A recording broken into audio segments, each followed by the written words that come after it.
Ram Nation, family wagwan. So yes my peeps, I'm there back with another video. So this lady wanna see on screen. She is the school principal that was slapped with multiple charges, plus 3 others under investigation for illegal sale of government lands in Clifton. So this lady wanna see on screen, she is a teacher by profession and she do some other work, so you know what I talk about. So she's a principal of a corporate area high school.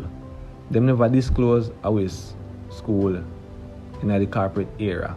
Them keep it confidential.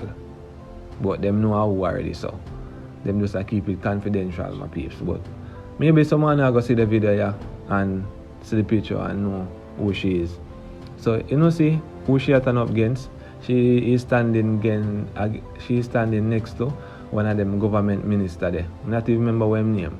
And the next picture must stand up against Andrew Holness and things same way. So we have the article from Jamaica Observer.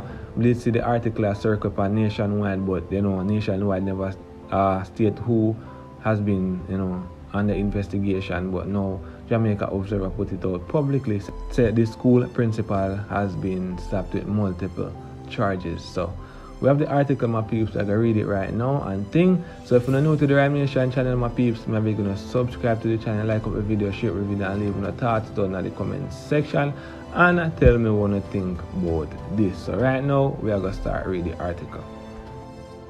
A school principal has been arrested and charged with illegal sale of government lands in Clifton, near Burnham Lodge in St. Catherine, police confirmed. The accused, identified by the police as Sulin Ward Brown, principal of a corporate area school, is charged with breaches of the Proceeds of Crime Act, Law Reform Fraudulent Transactions Special Provisions Act, and the Common Law Conspiracy to Defraud Act. Police said the accused will be brought before the court at the earliest possible date.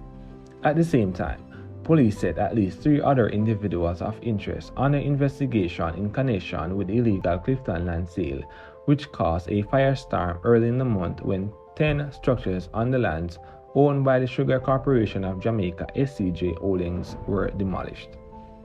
Several, including members of the opposition People's National Party, the PNP, had accused Prime Minister Andrew Holness and his administration of being insensitive to the plight of the poor. But Holness told Parliament last week that all the structures flattened, which had been illegally constructed on lands reserved for development, were all unfinished and that no one was living in any of them at the time of demolition. He pointed to one finished structure which was left standing because the SCJ wanted to ensure that no one had been living there. Holness, who had ordered a full investigation into the illegal land sale when he addressed Parliament last Tuesday, said criminals were involved in the capturing and sale of government-owned lands. In the case of Clifton, the notorious Klansman gang was fingered. It was alleged that a top-ranking member of the Klansman gang was involved in transactions for the properties with people desperate to own their own houses. Reports are that the sale of lands and construction went ahead despite notices posted on the property. The notices were served on March 12, and we have pictures of the notices being posted. The people were warned that all permanent structures and other structures remaining on the property after the notice will be demolished. So it is unfair to say the government acted unfair almost 7 months later, a government source said. Holness told Parliament that the National Security Council, in reviewing the development plan, had observed an insidious and growing threat in the area where alleged gangsters were capturing lands in the area adjoining the Clifton community, creating their own informal subdivision and selling the lands under the false pretext of ownership or building on it themselves. He told the House that, had the situation been allowed to continue, it could have led to a massive land grab in the area, displaced farmers, and presented a threat to the sovereignty of the state.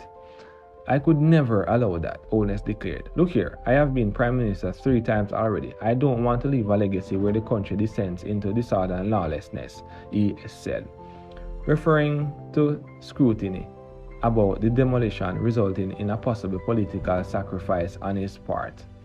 The Prime Minister, however, indicated that SCJ Holdings was willing to offer support to people who had been building on the reserve lands.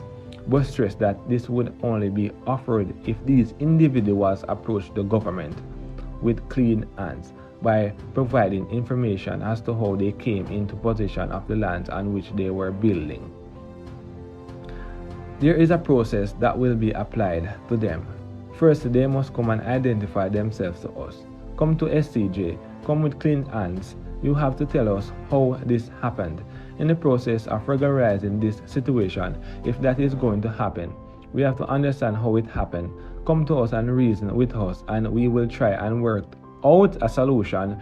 Bring your papers and come to us, Holness stated, adding that he could not disclose the nature of the support that would be offered. The PNP, in addition to challenging the government for the removal of the illegal structures from state-owned lands, promised to assist people who had built illegally on the Clifton lands with legal fees to take action against the government. According to the PNP, the action of the government presented a blatant disregard for the tenets of the United Nations Convention on Human Rights and supporting international conventions to which Jamaica is a part of.